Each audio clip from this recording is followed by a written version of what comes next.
Welcome back to the Davening experience. Thank you to all of those who reached out and let me know that you're listening. It's very much appreciated.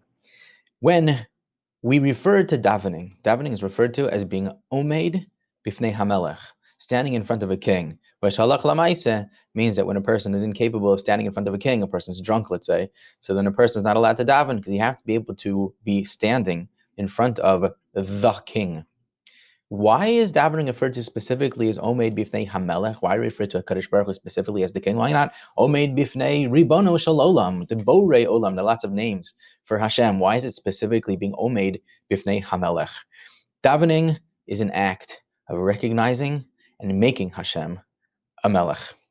A king is only a king when he has people that recognize his rulership, that are following his rules, that make him a king. You can't have a king without a nation. And by praising HaKadosh Baruch Hu, by davening to him, we are making HaKadosh Baruch Hu the Melech.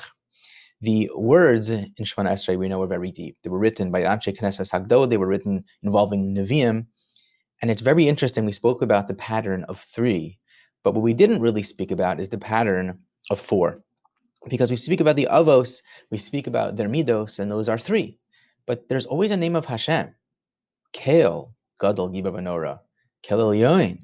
There's always this 4th element, Hashem's name, always seems to be put in there. And it's most pronounced at the end when we say that HaKadosh Baruch Hu is Kel Elyoin, but he's also Gomel Chasadim Tovim, V'konei Hakol, V'zocher Chasdei Avos. There's the pattern of 3. But then we add Umeivi Goyel Livnei V'nehem L'man Shmoi B'Avo. And HaKadosh Baruch Hu is in the process of bringing the Geula, a 4th element. So what's with this number 4? The answer is that 3 allows continuity because 3 is a stool, but 4 is a chair. And a king must have a throne. And number 4 represents a chair, represents being able to have something that doesn't shake or rattle. It has 4 legs that allow it to stand. And there were 3 avos, but 4 imahos.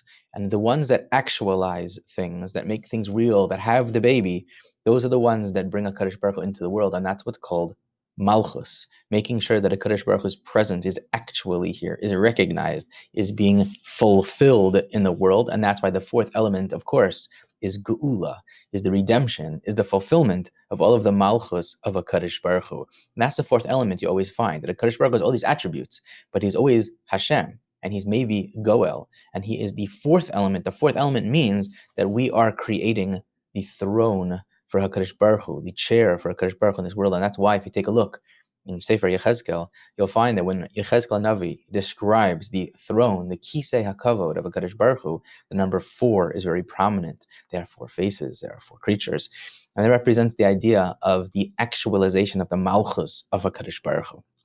So I know this is a little bit different than maybe some of the things we said before, but the idea I think is very clear that in the beginning of Shemana Esrei, we are supposed to be Omeid Bifnei HaMelech, to recognize the Kadosh Baruch Hu as a Melech, and our tefillos to him, recognizing who he is, what his attributes are, how he is beyond all of those attributes, are making HaKadosh Baruch Hu our Melech. That's expressed by the Geula, by the 4th element in the Geula, as by the number 4, what it's doing over here in our Shemana Esrei. So for today, our homework, what we're going to try to do when we daven, is today we're going to try to imagine that when we daven to HaKadosh Baruch Hu, we're being mamlich HaKadosh Baruch Hu. We're making him into the Melech. And we always have 3 elements. There's the Chesed, there's the Gevurah, and there's Tiferes, but there's also the Malchus of HaKadosh Baruch Hu, the Geula that we look forward to, which will be, of course, the expression of the Malchus of HaKadosh Baruch Hu. B'mehera v'imenu, amen. Hatzlacha in all your tefillos.